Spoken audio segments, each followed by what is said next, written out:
कि इसके लिए मैं सबसे पहले आपका धन्यवाद करता हूं और पूरे देशवासियों को बहुत बहुत बधाई, बहुत शुभकामनाएं। देश के प्रधानमंत्री आदरणीय नरेंद्र मोदी जी जो सबका साथ, सबका विकास, सबके विश्वास के आधार पर केंद्र में सरकार चलाने का काम कर रहे हैं। हमारे देश के आदरणीय गृह मंत्री जी जो लगातार संगठन की मजबूती और सरकार के कार्यों को निचले स्तर तक पहुंचाने का कार्य करते हैं। संगठनात्मक रूप से आदरणीय श्री सुनील बंसल जी, आदरणीय श्री भूपेंद्र यादव जी पश्चिम बंगाल में लगे हुए थे विशेष रूप से, और वहां पर बहुत सारी परेशानियां थी।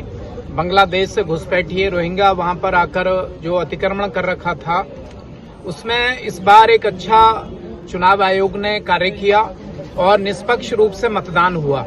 सभी को अपने मत का प्रयोग करने का अवसर प्राप्त हुआ, जिसके कारण वहां पश्चिम बंगाल के लोगों ने अपने मत का प्रयोग किया और प्रचंड बहुमत के साथ भारतीय जनता पार्टी की सरकार बनी, कमल खिलाया।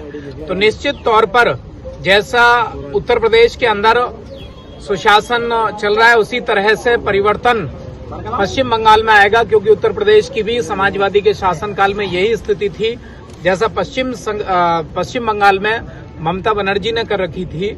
तो अभी भारतीय जनता पार्टी की सरकार बनने के बाद वहां सबका साथ, सबका विकास, सबके विश्वास के आधार पर काम होंगे और हमारे देश की सीमाएं भी मजबूत होंगी। वहां से जो घुसपैठिए आते थे उन पर भी रोक लगेगी और विकास की एक नई गंगा बहेगी।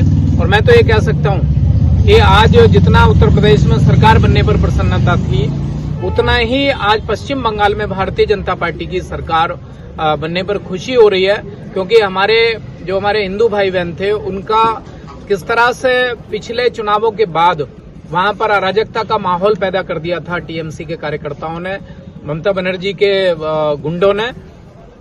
उत्तर प्रदेश से भी आदरणीय योगी आदित्यनाथ जी इस चुनाव में गए। हमारे दोनों उप मुख्यमंत्री आदरणीय श्री केशव जी, आदरणीय श्री ब्रजेश जी और हमारे बड़ी संख्या में मंत्रीगण कार्यकर्ता वहां पर रहे। तो मैं उन सभी को भी बहुत बधाई देता हूं, बहुत बहुत शुभकामनाएं देता हूं। साथ ही असम में प्रचंड बहुमत के साथ सरकार बनी है, पांडिचेरी में बनी है। तीनों राज्य में सरकार बनने पर बहुत बहुत बधाई, बहुत बहुत शुभकामनाएं। और इसी तरह से कमल खिलता रहेगा। उत्तर प्रदेश में भी तीसरी बार प्रचंड बहुमत के साथ सरकार बनेगी, कमल खिलेगा। सभी को बहुत शुभकामनाएं। भारत माता जीत की खुशी के बीच आपने झालमुरी का एक ये रखा है, अपने कार्यकर्ताओं को बांटा है, क्या संदेश देना चाहेंगे? क्या देखिए, मोदी जी ने जिस काम की भी शुरुआत करते हैं वो लोकप्रियता हासिल कर लेती है।